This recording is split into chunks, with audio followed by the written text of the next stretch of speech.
Ladies and gentlemen, after 12 rounds of action, we go to the scorecards. We have a unanimous decision. Max DeLuca both score the bout 118 to 109. All three in favor of the winner. He is still undefeated. World Terrence Bud Crawford. And defending unified super middleweight champion of the world, introducing Saul Canelo Alvarez.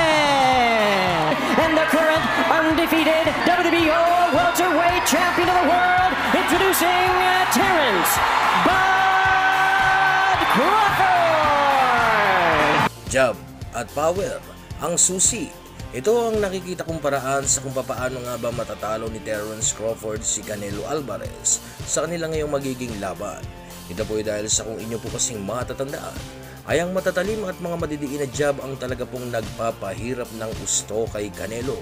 Ito ay dahil sa nahihirapan siyang ma-set up ang kanyang mga suntok. At ito ang ginawang estilo ni Dimitri Bivol at Floyd Mayweather Jr. para madumina ang isang Canelo Alvarez. Ngayon mga idol ay nagpahayag po naman itong ating 8th Division World Champion na si Manny Pacquiao at sinabing ang bilis at mga footwork ang magiging susi para nga sa gayon ay talunin itong si Crawford ang isang Canelo Alvarez sa kanilang magiging laban. Pero sa di malamang desisyon ay hindi kasi sinang-ayunan ito ni Crawford na kung saan ay sinupalpal niya ang sinabi ni Pacquiao at sinabi na ang timing kuno ang magiging susi niya sa laban na ito at hindi daw uubra ang bilis kung ang boksingero ay may magaling na timing sa kung paano nga ba tatamaan ang ganyang kalaban. Sa madaling salita mga idol ay parang sinasabi ni Crawford na ang timing ang nagpabagsak kay Pacquiao.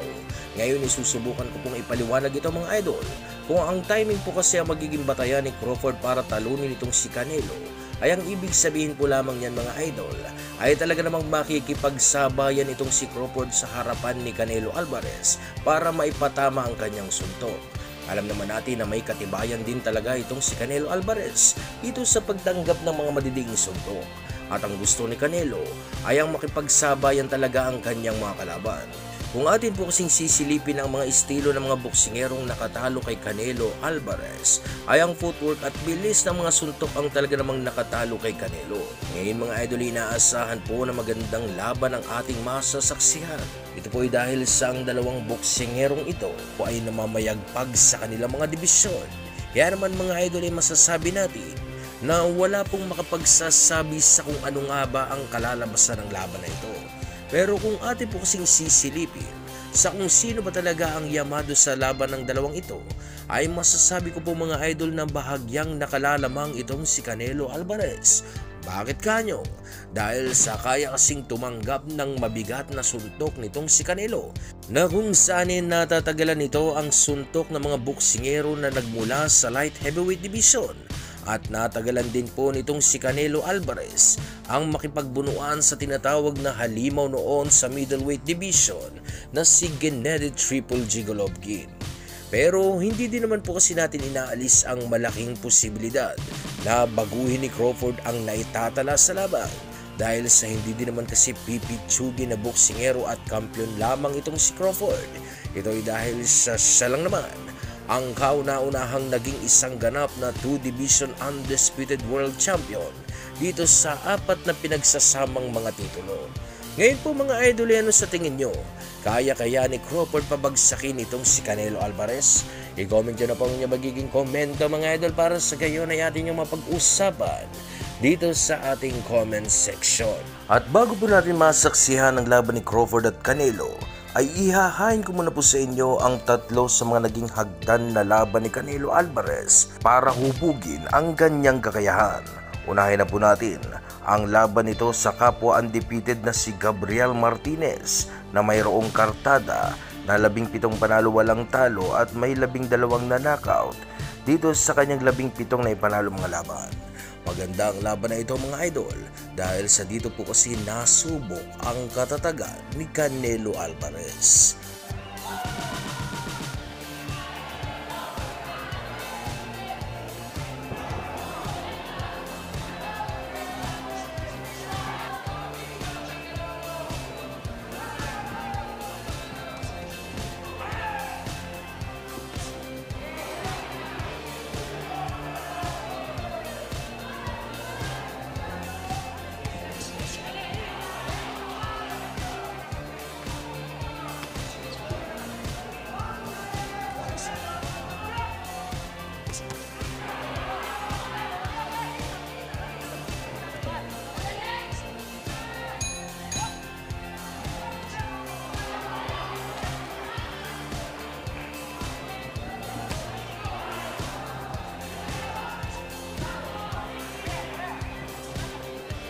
Matatalim at umatikabong mga malalakas sa suntok ang binabato ni Canelo para sa gayon ay diktahin at takutin agad ang gusto ang kanyang kalaban.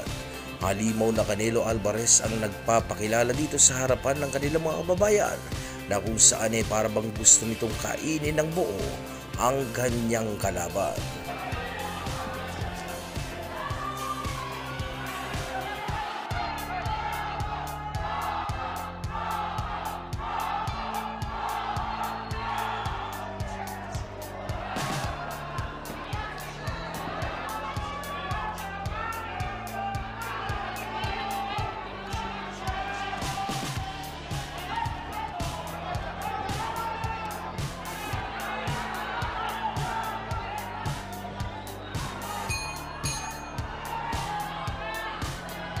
Stamina, power, at mga malalakas na kombinasyon. Ito ang ginagawa nitong si Canelo Alvarez para durugin ang kalaban.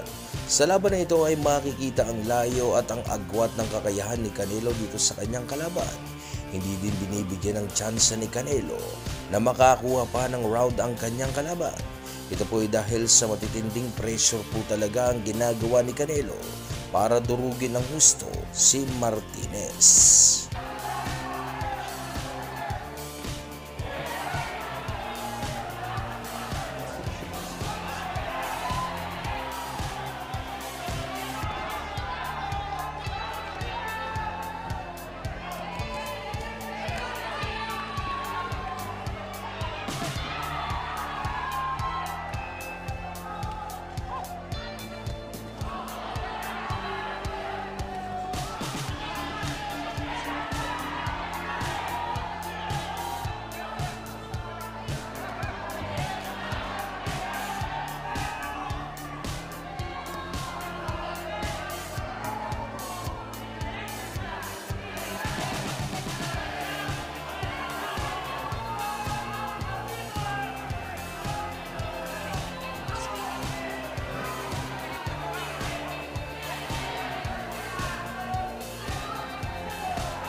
Sa huli ay nanalo si Canelo via stoppage dahil sakat na natamo ni Martinez. Ito'y dahil sa tatalim ng mga suntok na binabato ng isang Canelo Alvarez na nagresulta sa pagkapunit ng mata nitong si Martinez. Sunod naman natin mga idol ang sunod na mabigat na laban ni Canelo Alvarez nung siya ay nagsisimula pa lamang, kung saan ay nakakalaban niya rito mga idol ay itong kapwa niya ulit na Meksikano at ito ay si Miguel Vasquez.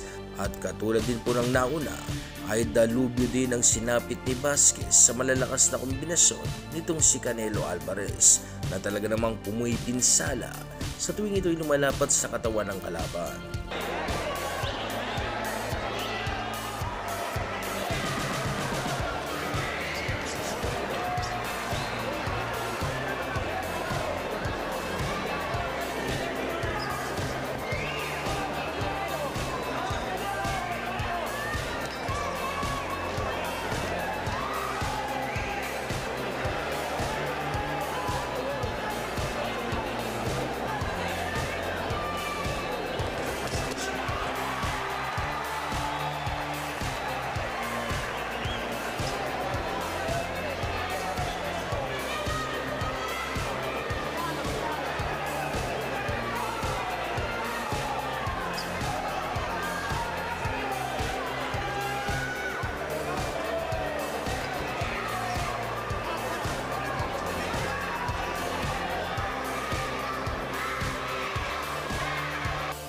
Bagamat nag-iisang dominanteng boksingero itong si Canelo, ay hindi rin po basta-basta na boksingero lamang ang nakaharap ni Canelo dahil sa nakikipagsabayan din po kasi ito sa tuwing si Canelo Alvarez ay pumapasok sa kanyang depensa.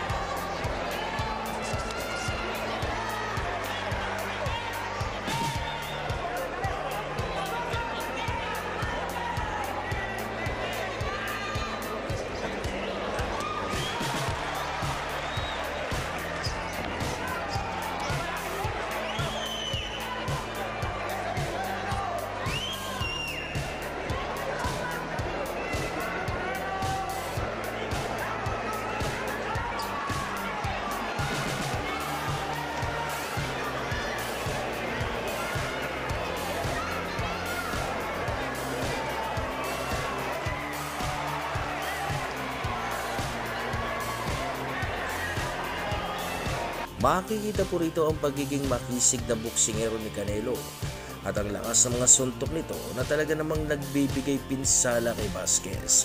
Bagamat bagito pa itong si Canelo sa pagkakataong ito, ay hindi kasi itong naging dahilan para mamamagitan sa laban ang mas eksperyensado niyang nakalaban.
Grabe ang suntok na pinapakawala ni Canelo Alvarez na kahit sobrang lalayo ng mga pinanggagalingan nito ay nagagawa pa rin maipatama ng maayos itong si Canelo ang mga suntok niya na ito na naging dahilan kung bakit mas nagiging maingat itong si Vasquez sa pag-deliver ng pressure kay Canelo Alvarez.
Nanalo pa rin si Canelo via unanimous decision dahil sa mas marami kasing naipapatama na suntok si Canelo at mas madidiin din ang mga suntok na kanyang pinapatama sa kanyang kalaban.